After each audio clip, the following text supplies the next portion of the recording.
WLNS is here for you with 6 News at 6.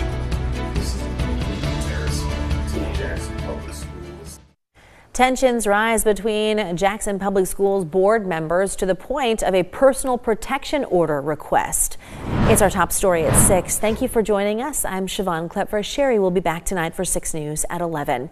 Well, things have gotten so bad that the Jackson School Board, that member Keisha Hamilton requested a PPO against board president Pamela Fitzgerald. But today a judge denied that request. Our Rachel Ramsey was in the courtroom while both sides made their case. She's here for you now with what led up to this point and where the two go from here. Rachel. Siobhan, Hamilton listed 4 different interactions with board president Fitzgerald where she says she felt unsafe. Even though Hamilton's PPO request was denied, she says she is satisfied with what the judge ended up deciding. Fitzgerald says she is sad this is the way things have gone heading into the last months of her term. She's very condescending and rude to me and has been for the duration that I've been here. Keisha Hamilton says over the years, Pamela Fitzgerald has become increasingly aggressive and intimidating towards her. Hamilton, who represented herself, says she didn't want to go to court, but she had nowhere else to turn. She says the school board president has attempted to block her into a room to confront her about their differing opinions. Fitzgerald remembers things differently. I wasn't approaching her, chasing her, anything like that. It was just simply going out the door. We're all going out the door. This is kind of uncharted waters here where I essentially have, two school board members that have some difficulties. After today's court hearing, the judge decided that Fitzgerald and Hamilton will have a moderator present for Jackson School Board closed session meetings. Hamilton says she is thankful for this outcome, saying she just wanted protection when the board goes into a closed session. Fitzgerald's attorney, Jamie White, feels Hamilton bringing this to court was an abusive process. PPOs are designed for people that are in the immediate threat of harm. They're not set up for a continued argument regarding political differences. And the idea that the court's time got used here because Ms. Hamilton doesn't get her way is extremely frustrating. Now that the judge ordered the school district's attorney to help find a moderator for the 2 women, Hamilton says she will be able to continue her work. I'm hopeful that we'll be able to come to an agreement. I'm ready for one. It's not my intention to bring hardship on anyone else. I want us all to be able to do our jobs, but I do deserve safety, and so the only way that I could get it was to come to the court. Fitzgerald and her attorney say they're doubtful the two will be able to come to an agreement about who the moderator will be by the time her term is up this December. Attorney White says he has had people reach out to him looking to recall Hamilton. Hamilton says she hasn't heard anything about a recall and is not concerned about that. She says if they can't come to an agreement, it's possible this could end up back in court. Siobhan, back to you. All right, Rachel, thank you. Staying in Jackson, take a look. Police are asking for your help identifying this person who they say has been involved in multiple retail fraud incidents. The number for the officer investigating this case is right there on your screen. If you recognize this person, please call in a tip. Technology and artificial intelligence are on the rise, and that means it's getting easier for your bosses to keep tabs on you. Acting Secretary of Labor Julie Su visited Okemos today to speak with advocates about employers using worker surveillance systems. Experts say it's common for bosses to use these systems to make decisions that could negatively impact people's lives. Karina Prieto was at the hearing. She's here for you now with more. Siobhan, experts at the discussion said employers are using these systems to make crucial decisions in areas like hiring, firing, and giving bonuses. I spoke with an Amazon employee who shared how worker surveillance systems have affected the lives of her and her coworkers. On most days, you'll find Shannon Kozlowski working as an associate at the Amazon hub in Pontiac, but today it's important that she's here. Shannon, why don't you just share? Speaking with advocates and local leaders about the issue of worker monitoring. We are monitored every second while we are there by automated technology and AIs, not by humans. Kozlowski says she must sign into a device every shift, and time not using the device is considered time off task. You feel like you're under a microscope 24/7. That puts stress and anxiety on people. Because of her experience in healthcare, Kozlowski knows stress and anxiety is not good for the human body, period. Kozlowski says employees also receive a write-up for time off task. The problem is the surveillance systems aren't always accurate. There's a lot of write-ups that are not they're not supposed to be written up for. She shared the story of a coworker who was accused of taking a break based on the device's data, but was actively picking and staging delivery routes at the time. Kozlowski says that because of the constant monitoring, employees are in constant fear, something lawyer David Seligman corroborates. Our clients allege that to stay on task with Amazon, they can't even go to the bathroom and have to urinate in bottles every day. He says companies and employers are trying to establish control without accountability, and it has to stop.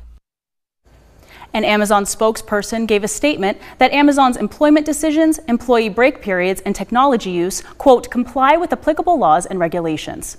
At the hearing, workers in other fields shared their stories of having to download specific monitoring apps, wear badges with tracking abilities, and work in places with special surveillance cameras. Back to you. All right, Karina, thank you very much. Police in Ionia County say a train smashed into a pickup truck left abandoned on the tracks. The driver, police say they were impaired and left it there. This happened last night on the railroad tracks near Jackson Road and West Bipley Road. Deputies say the truck was stuck on the tracks about half a mile from the nearest roadway.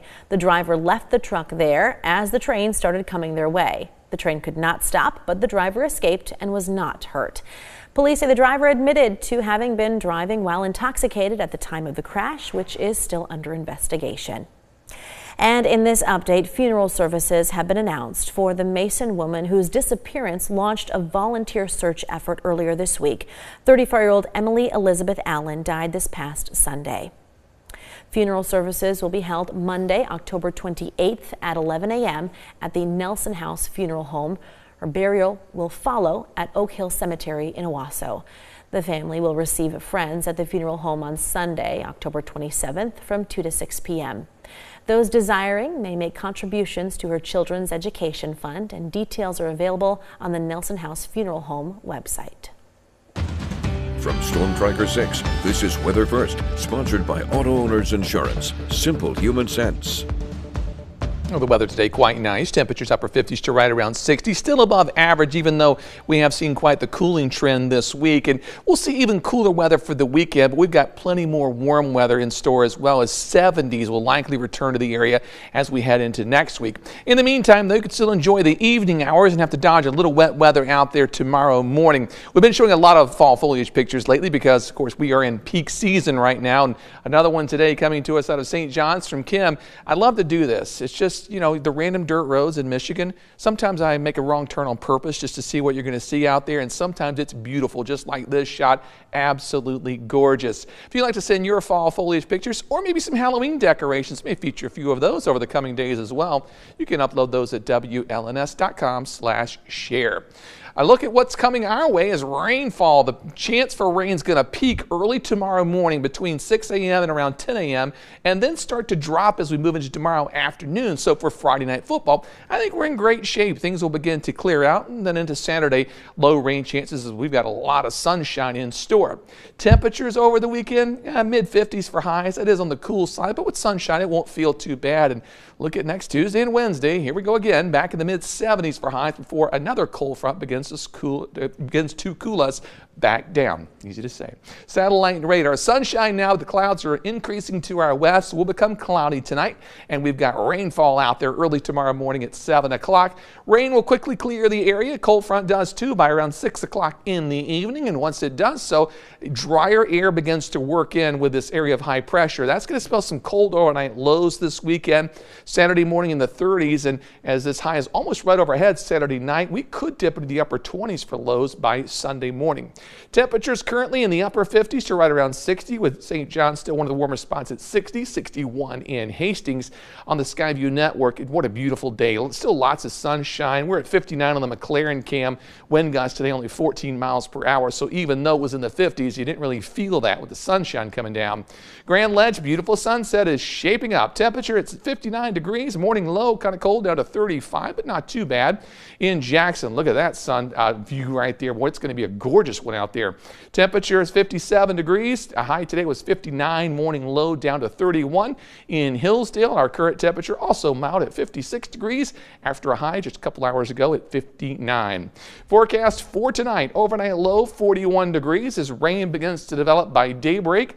A rainy start, but then dry weather tomorrow evening. Temperatures tomorrow near 57 degrees, which happens to be right smack dab on average for this time of the year. On the 6-day forecast, over the next 6 days, temperatures cool over the weekend, but we warm back up. 60s Monday, 70s Tuesday and Wednesday. The end of next week, by Thursday for Halloween, temps in the mid-60s. Still a chance for rain, but it looks like more so first half of the day. Temperatures next weekend are right back in the mid-50s, so not a carbon copy, but pretty close for this weekend and next weekend. 2 weekends of really nice weather in a row, David. It's great. Yeah, no complaints. I mean, I'm still trying to get that rain off of Halloween, but like I said, it looks like more morning than afternoon, so hopefully the trick-or-treaters will be dry. It gives us some hope anyway, David, for sure. If not the rain, the 60s sure do. Thank you.